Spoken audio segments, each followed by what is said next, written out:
Hello and welcome to, I believe it's part 7 of reading of Emma by Jane Austen. I'm going to stick with the soft spoken for this video, and then I'll do another one where it's a bit more whisper. Let me know what you guys think, and let's get on with the reading.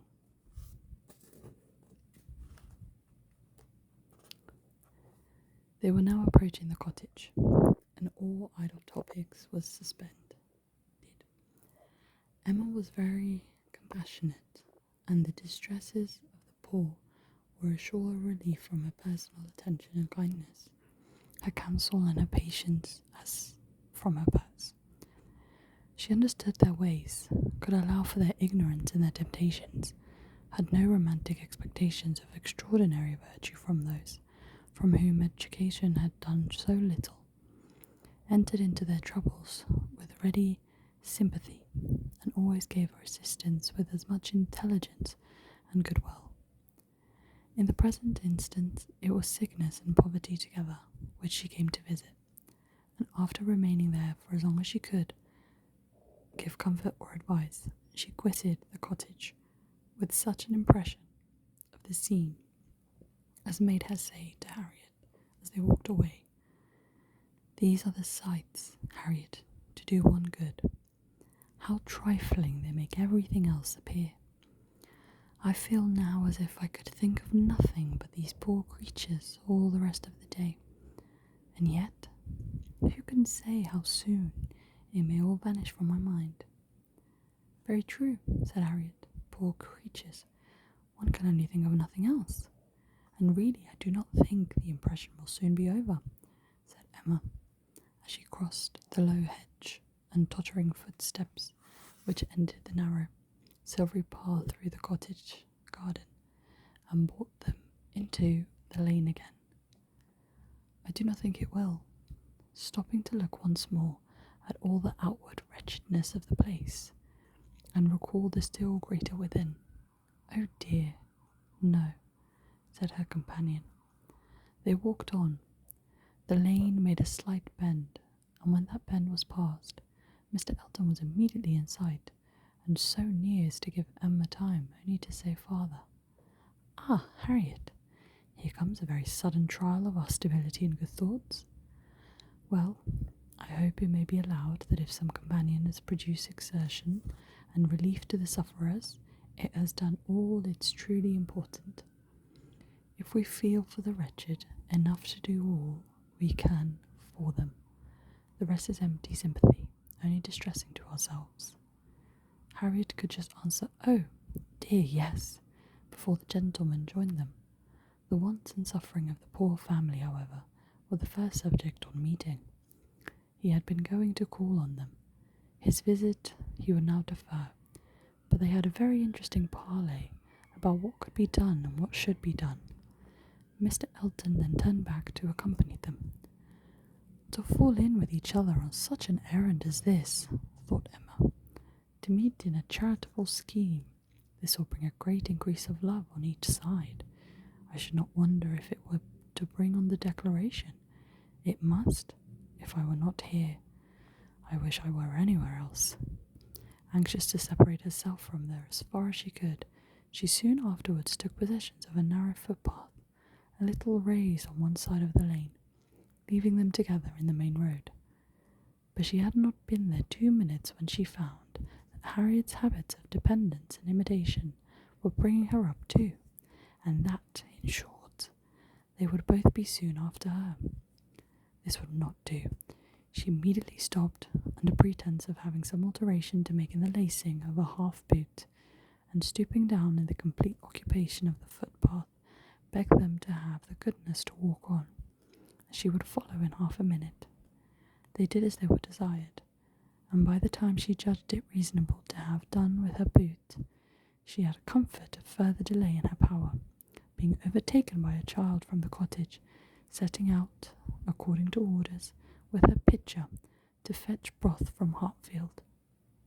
To walk by the side of this child, and talk, and to question her, was the most natural thing in the world, or would have been the most natural. had she been acting just then without design, and by this means the others were still able to keep ahead, without any obligation of waiting for her. She gained on them. However, involuntarily the child's pace was quick, and theirs rather slow, and she was the more concerned at it, from their being evidently in a conversation which interested them. Mr. Elton was speaking with animation, Harriet listening with very pleased attention, and Emma, having sent the child on, was beginning to think how she might draw back a little more, when they both looked around, and she was obliged to join them. Mr. Elton was still talking, still engaged in some interesting detail, and Emma experienced some disappointment when she found out that he was only giving his fair companion an account of the yesterday's parties at his friend's Cole's, and that she was come in herself from the Stilton cheese, the North Wiltshire, the butter, the celery, the beetroot, and all the dessert. This would soon have led to something better, of course, was her consoling reflection.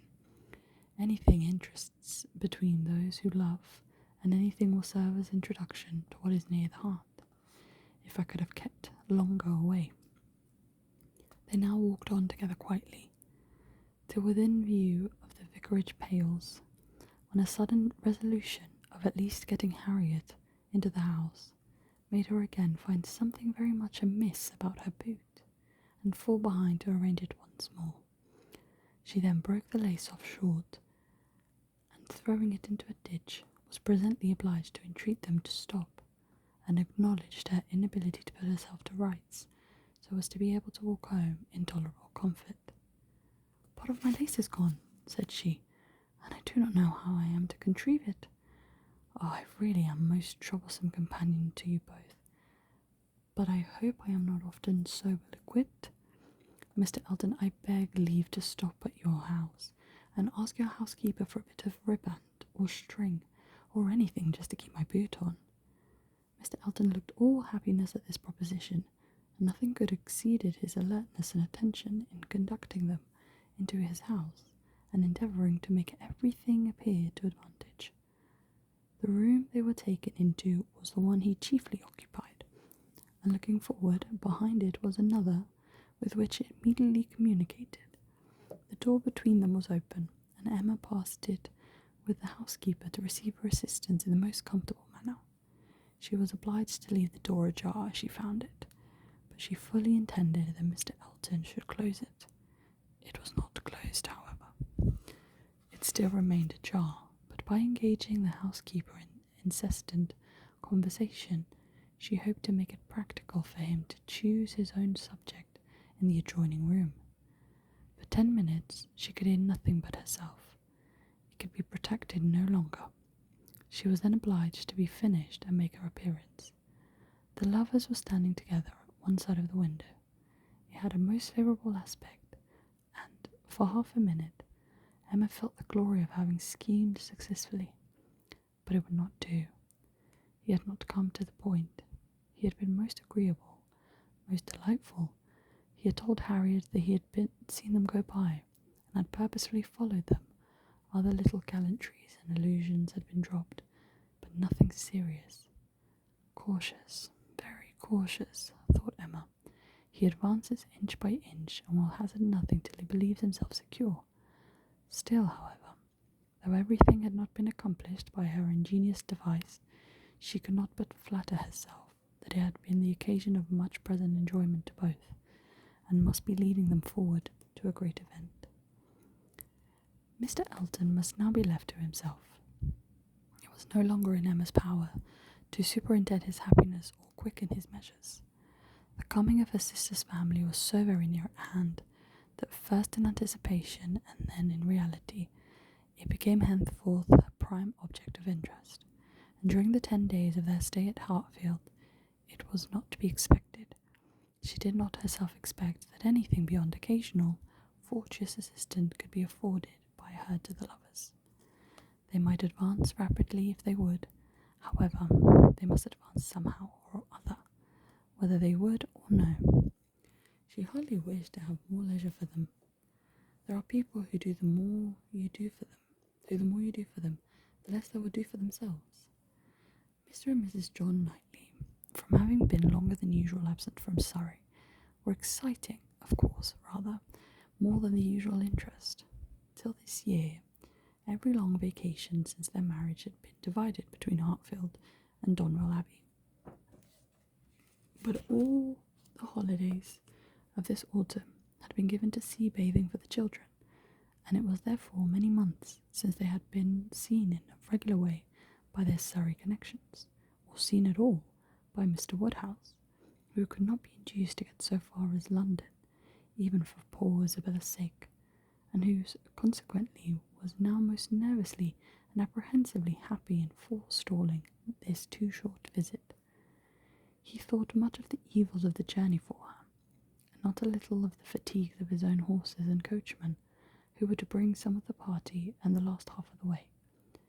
But his alarms were needless, the 16 miles being happily accomplished, and Mr. and Mrs. John Knightley, their 5 children, and a competent number of nursery maids, all reaching Hartfield in safety. The bustle and joy of such an arrival, the many to be talked to, welcomed, encouraged, and variously dispersed and disposed of, produced a noise and confusion which his nerves could not have borne under any other cause, nor have endured much longer even for this. But the ways of Hartfield and the feelings of her father were so respected by Mrs. John Knightley, that in spite of her maternal solicitude for the immediate enjoyment of her little ones, and their having instantly all the liberty and attendance, all the eating and drinking, and sleeping and playing, which they could possibly wish for, without the smallest delay, the children were never allowed to be long a disturbance to him, either in themselves or in any restless attendance on them. Mrs. John Knightley was a pretty, elegant little woman of gentle, quiet manners, and a disposition remarkably amiable and affectionate, wrapped up in their family, a devoted wife, a doting mother, and so tenderly attached to her father and sister that, but for these higher ties, a warmer love might have seemed impossible. She could never see a fault in any of them. She was not a woman of strong understanding or any quickness, and with this resemblance of her father, she inherited careful of that of her children, had many fears and many nerves, and was as fond of her own Mr. Wingfield in town as her father could be of Mr. Perry.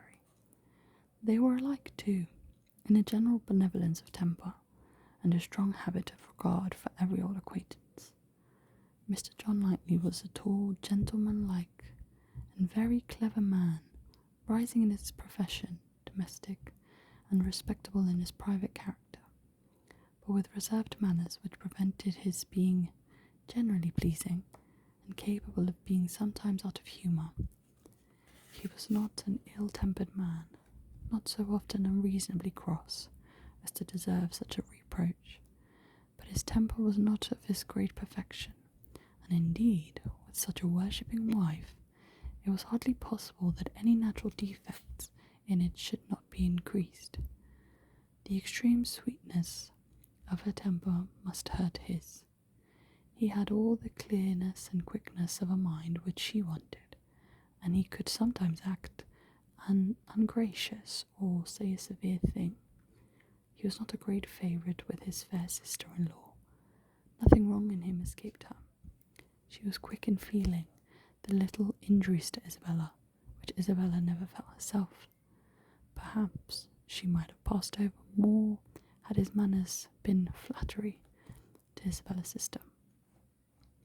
But they were only those of calmly kind brother and friend, without praise and without politeness, but hardly any degree of personal compliment could have made her regardless of that greatest fault of all in her eyes, which he sometimes fell into, the want of respectful forbearance towards her father.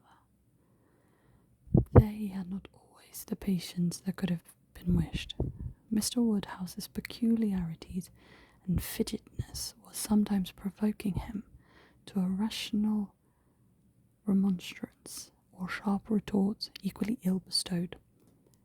It did not often happen, for Mr. John Knightley had a really great regard for his father-in-law, and generally a strong sense of what was due to him. But it was too often for Emma's charity, especially as there was all the pain of apprehension frequently to be endured, though the offence came not. The beginning, however, of every visit displayed none but the properest feelings, and this being of necessity so short, might be hoped to pass away in unsullied cordiality. They had not been long seated and composed when Mr. Woodhouse, with a melancholy shake of the head and a sigh, called his daughter's attention to the sad change at Hartfield since she had been there last. "Ah, my dear," said he, "poor Miss Taylor. It is a grievous business." "Oh, yes, sir," cried she with ready sympathy. "How you must miss her, and dear Emma too. What a dreadful loss to you both. I have been so grieved for you. I could not imagine how you could possibly do without her. It is a sad change, indeed. But I hope she's pretty well, sir." "Pretty well, my dear, I hope. Pretty well. I do not know, but the place agrees with her tolerably." Mr. John Knightley here asked Emma quietly whether there was any doubts of the heir of Randalls. "Oh no, none in the least. I never saw Mrs. Weston better in my life.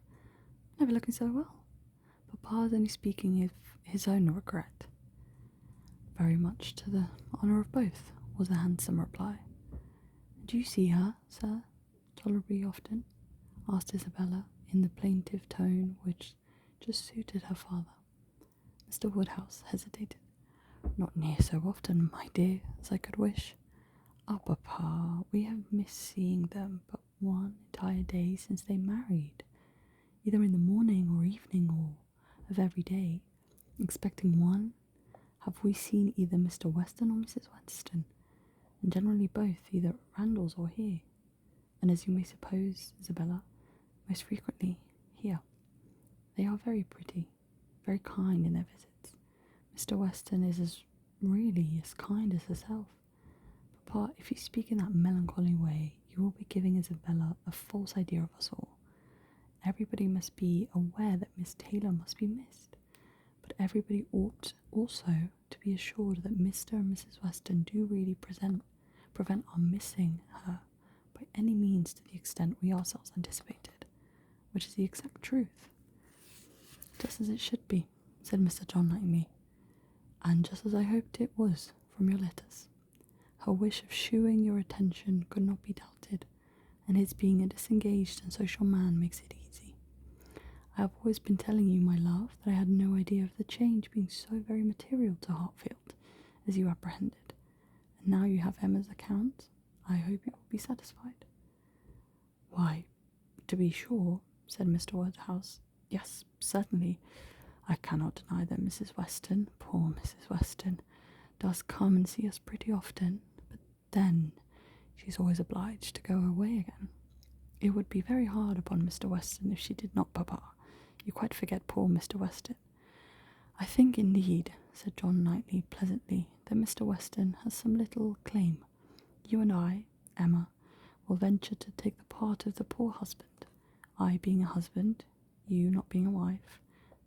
The claims of the man may very likely strike us with equal force. As for Isabella, she has had to marry long enough to see the convenience of putting all the Mr. Westons aside as much as she can." "Me, my love," cried his wife, hearing and understanding only in part. "Are you talking about me?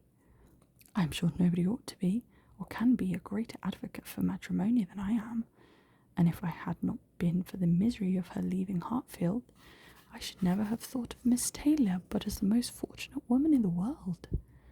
And so to slighting Mr. Weston, that excellent Mr. Weston, I think there is nothing he does not deserve. I believe he is one of the very best tempered men that ever existed. Expecting yourself and your brother, I do not know his equal for temper. I shall never forget his flying Henry's kite for him that very windy day last Easter, and ever since his particular kindness last September 12th in writing that note at 12 o'clock at night, on purpose to assure me that there was no scarlet fever at Cobham. I have been convinced that there could not be a more feeling heart nor a better man in existence. If anybody can deserve him, it must be Miss Taylor. Where is this young man? Said John Knightley. Has he been here on this occasion, or has he not? He has not been here yet, replied Emma. There was a strong expectation of his coming soon after the marriage, but it ended in nothing. And I have not heard him mentioned lately. But you should tell them of the letter, my dear, said her father. You wrote a letter to poor Mrs. Weston to congratulate her, and a very proper, handsome letter it was. She showed it to me. I thought it very well done of him indeed. Whether it was his own idea, one cannot tell. He is but young, and his uncle, perhaps, my dear papa, he is 23. You forget how time passes. 23. Is he indeed? Well, I could have not thought it. And he was but 2 years old when he lost his poor mother. Well, time does fly indeed, and my memory is very bad. However, it was an exceeding good, pretty letter, and gave Mr. and Mrs. Weston a great deal of pleasure. I remember it was written from Weymouth, and dated September 28th, and began, My dear Madam, but I forget how it went on, and it was signed F.C. Weston Churchill. I remember that perfectly. How very pleasing and proper of him, cried the good-hearted Mrs. John Knightley. I have no doubt of his being a most amiable young man, but how sad it is that he should not live at home with his father. There is something so shocking in a child's being taken away from his parents' natural home. I can never comprehend how Mr. Weston could part with him. To give up one's child. I never really could think well of anybody who proposed such a thing to anybody else. Nobody ever did think well of the Churchills, I fancy, observed Mr. John Knightley coolly. But you need not imagine Mr. Weston to have felt what you would feel in giving up Henry or John. Mr. Weston is rather an easy, cheerful-tempered man than a man of strong feelings. He takes things as he finds them and makes enjoyment of themselves somehow or other, depending, I suspect, much more upon what is called society for his comforts, that is, upon the power of eating and drinking, and playing whists with his neighbours 5 times a week, than upon family affection or anything that home affords. Emma could not like what bordered on a reflection on Mr. Weston, and had half a mind to take it up, but she struggled and let it pass. She would keep the peace if possible, and there was something honourable and valuable in the strong domestic habits, the all-sufficiency of home to himself, whence resulted her brother's disposition to look down on the common rate of social intercourse, and those to whom it was important. It had high claim to forbearage. Mr. Knightley was to dine with them, rather against the inclination of Mr. Woodhouse, who did not like that one should share with him in Isabella's first day. Emma's sense of right, however, had decided it, and besides the consideration of what was due to each brother, she had particular pleasure from the circumstances of him. She had hoped that by now they would have become friends again. She thought it was time to make up. Making up indeed would not do. She certainly had not been in the wrong, and he would never own that he had. Concession must be out of the question, but it was time to appear to forget that they had ever quarrelled, and she hoped it might rather assist the restoration of friendship, though when he came into the room, she had one of the children with her, the youngest, a nice little girl about 8 months old, who was now making her first visit to Hartfield, and very happy to be danced about in her aunt's arms. It did assist, for though he began with grave looks and short questions, he was soon led on to talk to all of them in the usual way, and to take the child out of her arms, with all the unceremonious of perfect amity. Emma felt they were friends again, and the conviction giving her at first great satisfaction, and then a little sauciness. She could not help saying, as he was admiring the baby, "What a comfort it is that we think alike about our nephews and nieces. As to men and women, our opinions are sometimes very different, but with regard to these children, I observe we never disagree.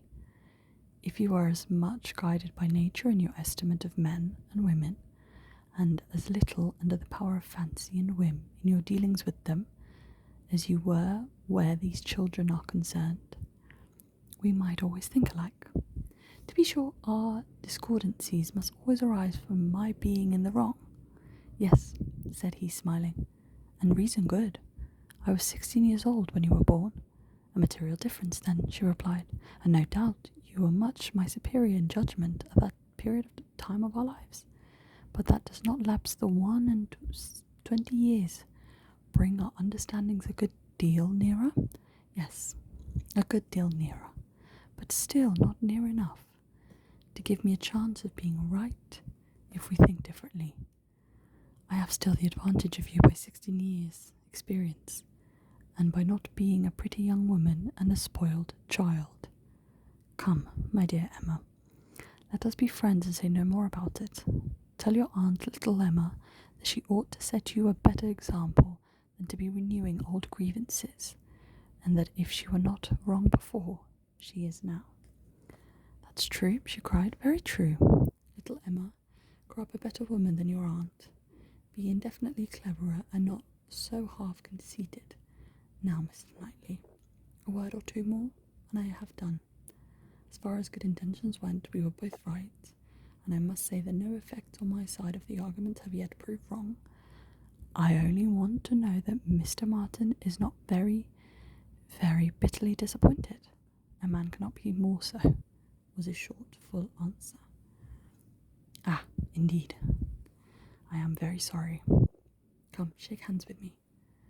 This had just taken place with great cordiality when John Knightley made his appearance, and "How do you do, George?" and "John, how are you?" succeeded in the true English style, burying under a calmness that seemed all but indifference the real attachment which would have led either of them, if requisite, to do everything for the good of the other.